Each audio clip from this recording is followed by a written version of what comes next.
Baik, selamat sore, salam.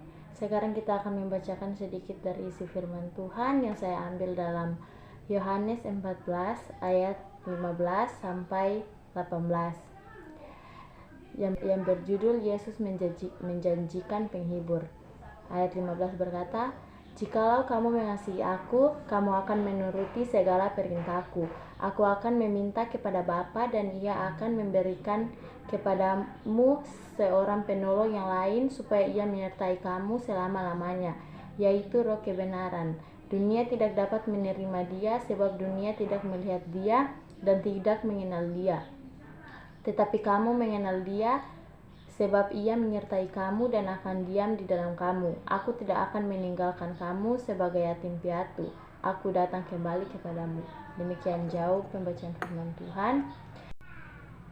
Dilihat dari pembacaan kita tadi, Yesus memahami situasi dan kondisi yang akan dihadapi para muridnya setelah Dia pergi ke rumah Bapa.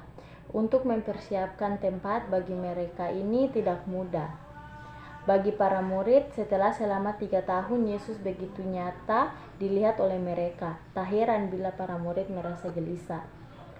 Sebab itu, Ia tidak akan meninggalkan mereka begitu saja, bagaikan anak-anak yatim piatu.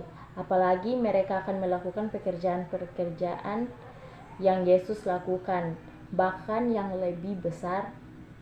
Itu sebabnya Yesus mengirimkan Roh Kudus untuk menyertai dan sebagai Roh penolong untuk mengasihi mereka. Selain itu, Yesus juga akan meninggalkan damai sejahtera bagi murid-muridnya. Damai sejahtera yang dimaksud bukan merupakan jaminan bahwa murid-muridnya tidak akan mengalami badai kehidupan, melainkan sebuah janji bahwa ada kuasa dan damai sejahtera untuk melalui badai itu. Dengan Roh Kudus dan damai sejahtera yang akan hadir di dalam diri setiap murid Yesus, seharusnya murid-murid bersukacita atas kepergian Yesus ke rumah Bapa. Karena itulah bukti bahwa mereka kasih mereka kepada Dia, dan bukti lain bahwa mereka mengasihi Dia adalah dengan taat kepadanya. Bila seorang murid menyatakan bahwa ia mengasihi Yesus, maka ia tentu menaati perintah-perintah Yesus. Atau bisa juga dikatakan ketaatan seseorang pada Yesus merupakan tanda bahwa orang itu mengasihi Dia. Kita sebagai murid-murid Tuhan Yesus masa kini memang tidak pernah melihat Yesus secara fisik.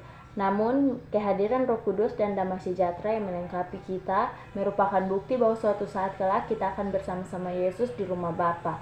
Dan sementara menantikan waktu itu tiba, marilah kita memperlihatkan kehadiran Kristus di dalam hidup kita dengan ketaatan kita kepada firman-Nya. Sekian dan terima kasih.